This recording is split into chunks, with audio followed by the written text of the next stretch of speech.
I just want to give you an overview of the noni. There are many vernacular names. It's a crop. It was not a crop. It is a plant, underutilized, underexploited plant, found all over the road, all over the coastal line, all over the island shores, forest, reserve forest, and like that. In all the places it was there. And then it's tolerant to the very high salinity also. It's a tropical crop. And if you see the distribution, this is the distribution where all the plantation crops also have the distribution in this particular area. So it can be a crop which can fit well in those plantation crop as a mixed crop, which I will come later. So this is the latitude, longitude, all that I have shown you. Then there are many countries, Pacific countries, American countries, and Asian countries are having this plant. So it is a very versatile plant, can come up anywhere and everywhere. No need for a fertile soil. It can also be planted anywhere. Noni, only thing is the noni growth ceased when the temperature goes up. Soil, as far as soil is concerned, whatever the said and done, it can be grown in any type of soil with a proper management. That is my concept which I am putting forth. It's a native forest, it is growing well. If the soil conditions are good, it will grow well. But in any soil, with the management, we can grow the crop to give a highest yield. So seed priming and seed treatment has been done for last probably more than 15 years elsewhere. One Dr. Nelson and his group and elsewhere, we also have done. So the seed treatment part of it have been done enough research, and I don't think that there is a need for any more research on this. The growth rate is moderate, that is 0.75 to 1.5 meter per year, or sometime with the copious irrigation and all, it can be 2 meter or 2.5 meter also. The propagation can be through stem, seeds, rooted cuttings, air layerings, etc. Seeds is the common practice that everywhere it is being used, but you know the seeds when we are using there will be diversity. Plants will not be uniform. Uniformity cannot be created. So we always advocate to go for the stem cutting or the rooted cuttings or air layering or now the vegetative propagation of the softwood grafting probably which we will be coming through. The seed dormancy work also has been done as early as 1994. So seed dormancy breaking, pre-sowing treatment, all research have been done very clearly, and there is no need for further research on this. That's what the review says. This, even yesterday, some of you were there and the meeting that vegetative propagation, lot of good work has been done. One such work has been done by Asha et al. And then Chandra and Gnanasegaran, and then somebody else also.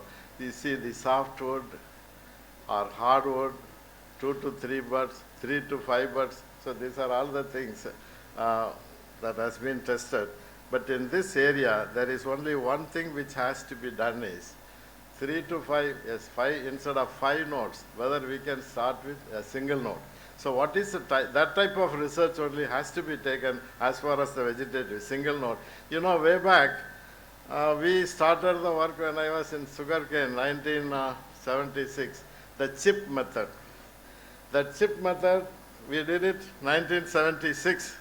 But today in TV, I could see that the chip method is the most popular method for propagating sugarcane. So like that, smaller the seed material, more effective and more number it can be made possible. So those type of research we need to take it up. This is a plant very ideal for tissue culture. Tissue culture technology has been standardized by one Dr. Subramaniam from our noni research, and as well as by one another person in this. So these vertical cuttings and all these are the web. I am not going into too much details. Yesterday there was a question about the hollow, non-hollow system. Here is a hollow, there is a pith, but the pith dries. So that is why it is known as a hollow stem. So whether it is appropriate or not appropriate, that needs debate. Now, Asha Shankar's earlier paper has shown that the two node softwood cutting is very best. Yesterday, CR made a presentation of 3 to 5 node paper. So, 2 to 5 nodes, we can safely do it. And we have also started some work at the NRC Noni with the 2 node, 3 node, 4 nodes. So, germination is good, but only thing is the continuation could not be done for producing large number of seed. One of the important things it is brought out is dipping in the Noni solution. Dipping is cow dung is an universally accepted thing and many have tried. Dipping in Noni solution gives a good germination, good root growth, good shoot growth. So Noni is not only for promoting our own health, but also for promoting the plant health. It can be used. This is also ASHA 2016. Then the chemicals IBA and all have been tested. Micropropagation, the other scientists who did the micropropagation work, the multiple shoot initiation and successful establishment of the rooted shoot in the small plastic disposable cup is Patadi et al. 2011. So technique is now ready. It's only a question of standardized propagation, mass multiplication and distribution. These are the tissue culture plantlets in the pot. Small cups we can transfer and effectively root establishment can be made. Irrigation is one. As a crop, when we adapted to all conditions in India and elsewhere, as an irrigated crop, drip irrigation is suggested. If you give an adequate water, the yield level gets increased. That's why among the basin, drip and then sprinkler and all, sprinkler may be suitable, but it initiates a lot of weed growth in around. So drip is the best system. And in the drip, then we have developed tentatively some schedule. For the first year, 4 liters per day, second year, 8 to 12 liters, and third year, 15 liters.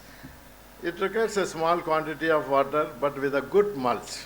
A thick mulch of 6 inches if you are putting on the basin, and then with this. So with a smaller quantity, a drop, with every drop, we grow more or we get more yield. Irrigation at 50 to 75% of the pan operation, along with the paddy straw or cocoa coir pith mulching. Even if cocoa coir pith is not there, anything, any available green material which has been harvested, weeds and other things dried and then put it back into the basin as a mulch, that is good enough. So the drip concept I am not going into. Pruning is a very important aspect that we have to. The crop comes to flowering in 9 months. But people try to leave it at 9 months and try to get the yield. That is not good. Even in oil palm, we say that 2.5 years you allow to make the stem growth. Like that, here also we say that the plant should be more healthy, more sturdy, because it has to yield for many, many years. So that is why initially don't allow at 9 months. You go on removing the flower and then leave it, then you will get a good yield. Pruning is one aspect. We have yet to standardize what type of pruning, to what height it has to be. So this is one area which needs a further research. We have done, it's all tentative, you remove like this and all that is a tentative. Spacing 4 by 4 meter or 12 by 12 feet.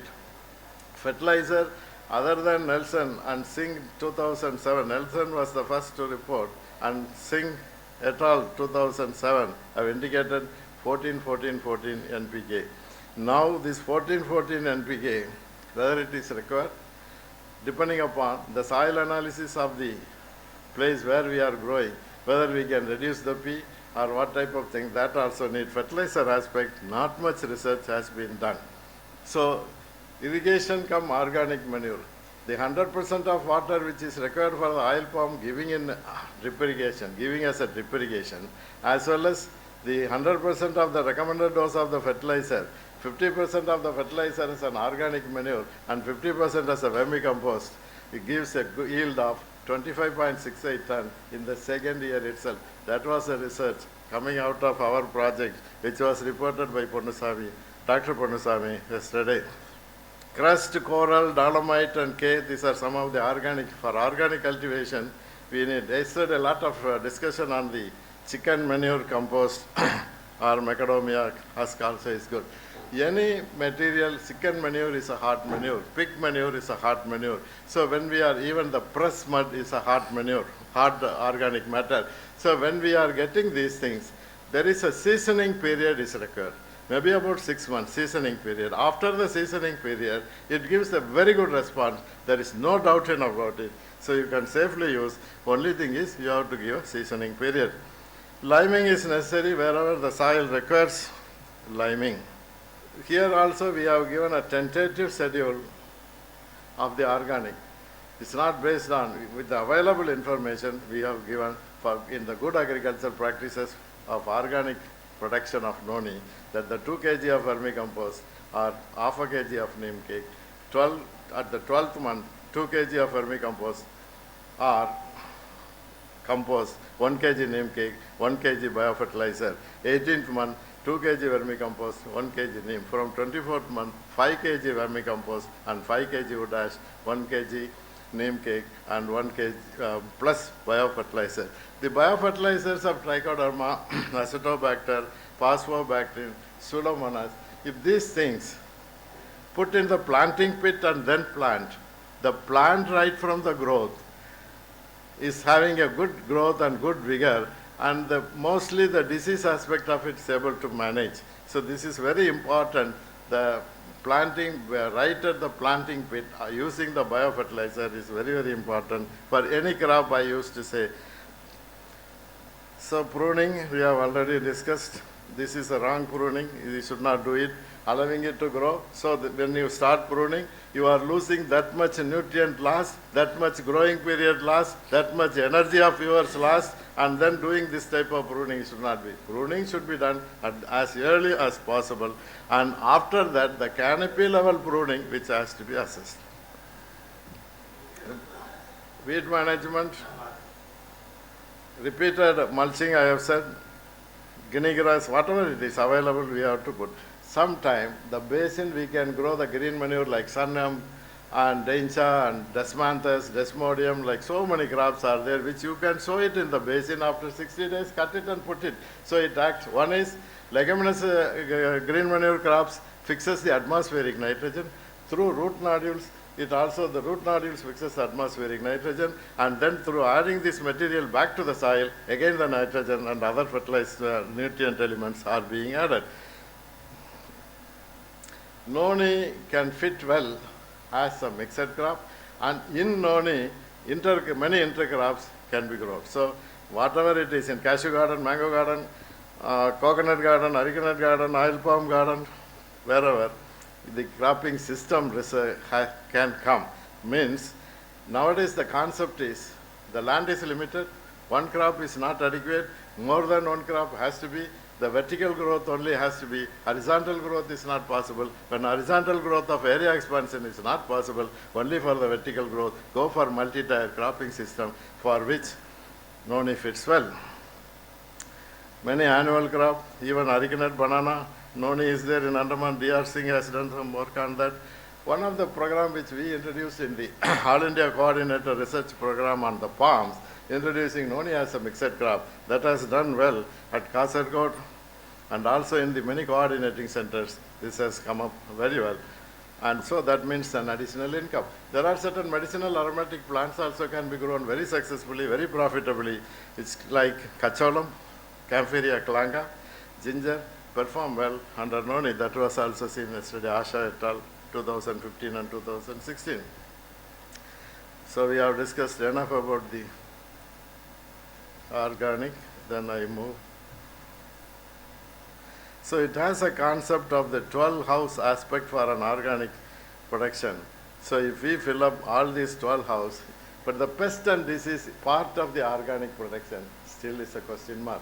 We have some, but we have to develop some more organic pesticide to overcome this. Coming to the yield, noni bears fruits in the 9 months. As I said, it should not be allowed. Harvesting can be done throughout the year. Maybe 2 seasonal is there, but throughout the year it can be done. Highest yield of 70 tons have been harvested, and the highest plant yield of 250 to 300 kg per plant has also been harvested. That is, this is the yield potential. Even 90 ton also has been harvested. If that is a potential, how to exploit that potential, that is what the technology has to provide. So harvest can be 6 to 7 times according to Nelson, but here continuous harvest is possible, and you can leave the crop 40 to 50 years. When you want to leave the crop 40 to 50 years, it will be a very big canopy you leave it as a. There is why the pruning is required. What type of canopy you have to maintain to get an economically viable yield. So the harvested fruit will be in the light yellow color. Post-harvest research also has been done, but still the keeping quality for longer number of days still not possible. Maybe 2 days, 3 days, which is not going to help us. Maybe in this aspect needs some more attention. Economics have been given very fantastic in Andamans, but at least even this is too high for you. But then an economic yield, profitable yield as a mixed crop, noni in many plantation crops is possible. That is what I can assure you. The future course of research, crop improvement, probably we will be discussing by the next paper in the crop improvement session. But evolving the high-yielding varieties and hybrids resistant or tolerant to biotic, abiotic stresses, climatic resistant, using the conventional breeding as well as biotech, molecular breeding. Now, in oil palm, 400 genomes have been identified. After identifying the genomes, the scientists were emphatic, the Malaysian government is emphatic, that I can produce any type of plant for the industry needed.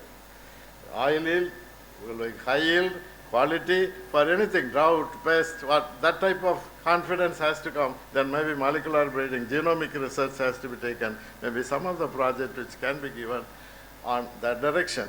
Assessing the performance of the high density planting. Nowadays concept for all the horticulture crop, which we think only the high density crop, put more number of plant and periodical removal or periodical crop geometrical shape or pruning. With that you can maintain a high density, or in between remove one plant after 10 years so that the yield will not be reduced for a longer number, it can come. So that type of research also is needed.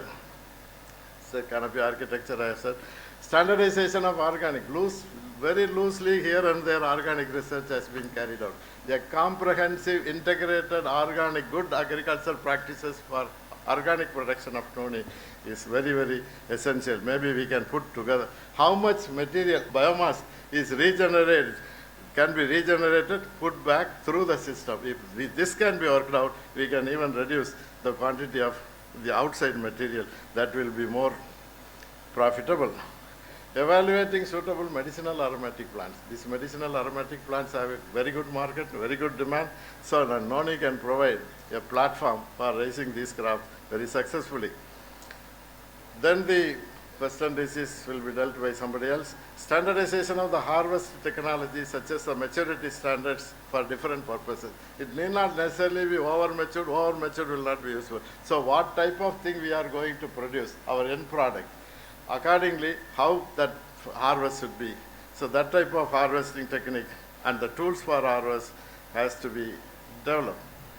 Because this world is going towards mechanization, labor is a problem. So what type of mechanization can be adopted in noni has to be. Now the research that has been done on noni is just a drop in the ocean. A good start has been made. I can say proudly, the crop production or any other research that Indian scientists, Indian noni research has done lot of work. That way we can take credit based on our research results and through our publication of so many technical bulletins, organizing 13 noni cells, 2 World Noni Congress. So we have built up enough and adequate literature, how to use it and go further. So there is missing links are there. The missing, but the ocean will be less because of the missing drops. So the missing drops like integrated nutrient management, integrated water management has to be added through the systematic research on all aspects of the crop production. We have to go a long way, particularly in developing the sustainable, cost-effective, eco-friendly technology for organic production of noni. With this, noni for health and wealth. Thank you very much.